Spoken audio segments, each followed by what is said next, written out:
एक समय की बात है। मीनापुर नामक छोटे से शहर में मनोज नाम का दर्जी रहता था। उसकी पत्नी मंजू, उनका एक बेटा और एक बेटी थी जिसका नाम आकाश और आंचल था। मनोज और उसकी पत्नी दर्जी का काम करते थे। कुछ समय से उनका दर्जी का काम ठप हो गया था, जिसके कारण वे बेहद गरीब हो गए थे। उनके पास कपड़े का केवल एकमात्र आखिरी टुकड़ा ही बचा था। उसे वो सिलकर बेचना था। उनके पास जीवन यापन के लिए कपड़े सिलने का ही एकमात्र सहारा था। उन्हें बस यही चिंता सताती रहती थी कि बच्चों का, हमारा सबका गुजारा कैसे होगा। बच्चों की तो खेलने खाने की उम्र है और उन्हें इस उम्र में ये सब झेलना पड़ रहा है। एक दिन की बात है। माँ, कुछ खाने को दो ना, बहुत भूख लगी है। मंजू रसोई में जाती है और बच्चों के लिए कुछ खाने के लिए देखती है। खाना इतना कम था कि आकाश और आंचल का ही पेट बड़ी मुश्किल से भरता। माँ, जल्दी लाओ ना, बहुत जोरों की भूख लगी है। हाँ हाँ, अभी देती हूँ। और मंजू आकाश और आंचल को खाना खाने को देती है। माँ, थोड़ा और खाना दो ना, और भूख लगी है, मेरा पेट ही नहीं भरा। बेटा, आज इतना ही खाना है, खाना खत्म हो गया। आकाश और आंचल दोनों ही थोड़ा खाना खाकर ऐसे ही सो जाते हैं। मंजू मनोज से कहती है, ऐसा कब तक चलेगा? बच्चों के खाने खेलने की उम्र है, बच्चों को इतनी सी उम्र में ये सब झेलना पड़ रहा है। क्या करूं? इतनी हालत खराब हो गई है कि कुछ समझ नहीं आता। अब तो कपड़ा सिलने के लिए भी थोड़ा सा ही कपड़ा बचा है।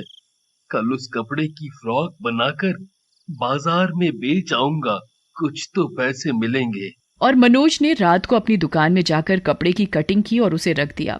उसने सोचा, कल सुबह आकर मैं कटे हुए कपड़ों को सिलकर बाजार में बेच दूंगा।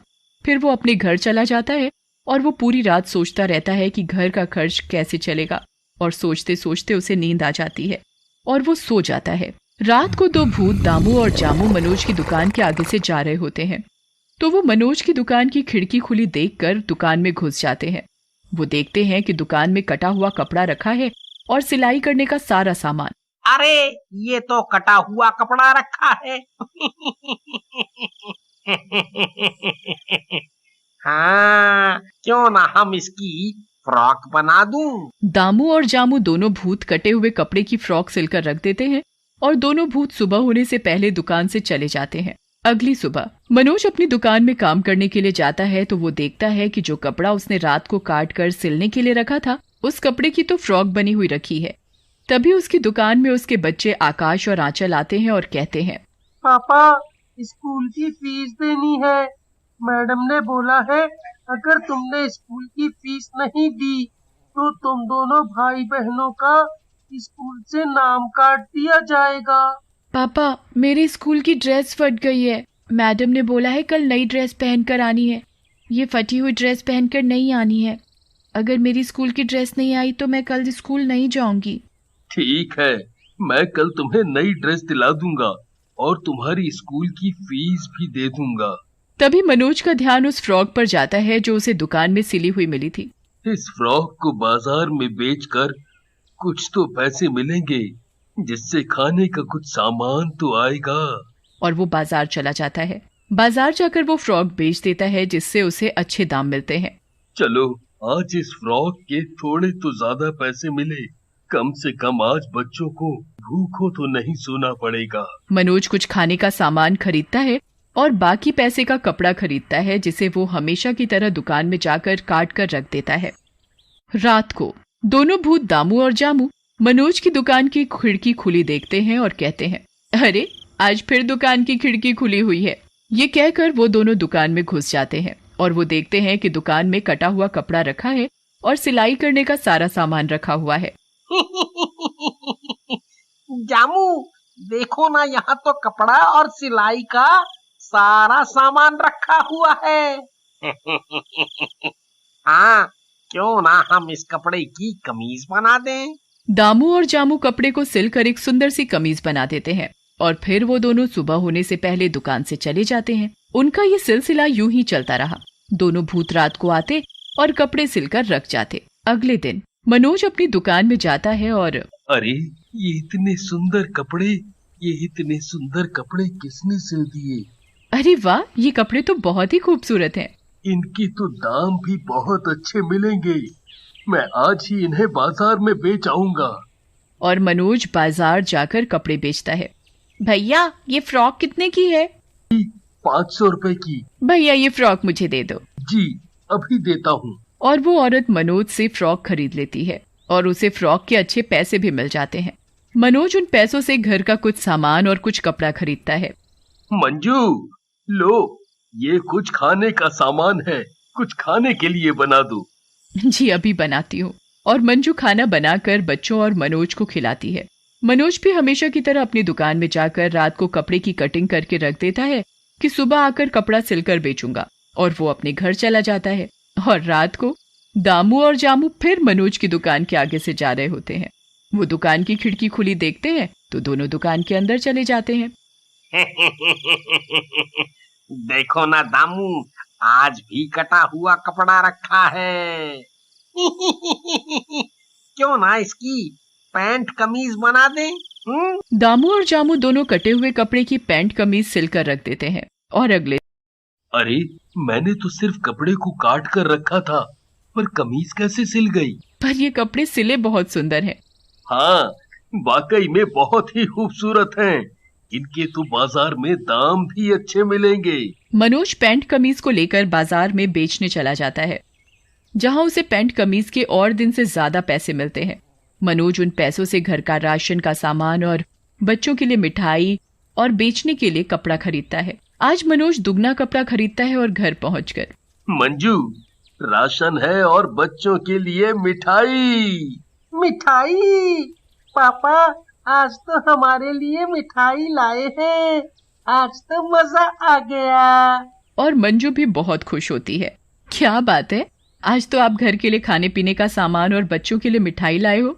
हाँ आज उन कपड़ों के सही दाम मिल गए थे। वो कपड़े थे ही इतने सुंदर। अच्छा मैं दुकान जाकर सुबह के लिए कपड़ा काट के रखाता हूँ।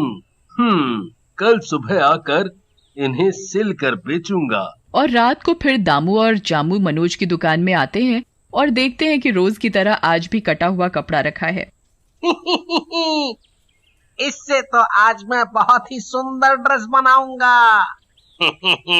मैं इस कपड़े की सलवार कुर्ती बनाऊंगा। दामू और जामू दोनों भूत कपड़े सिलने लग जाते हैं और वो दोनों भूत बहुत ही खूबसूरत कपड़े सिलते हैं। कपड़े सिलकर दोनों भूत सुबह होने से पहले दुकान से चले जाते हैं।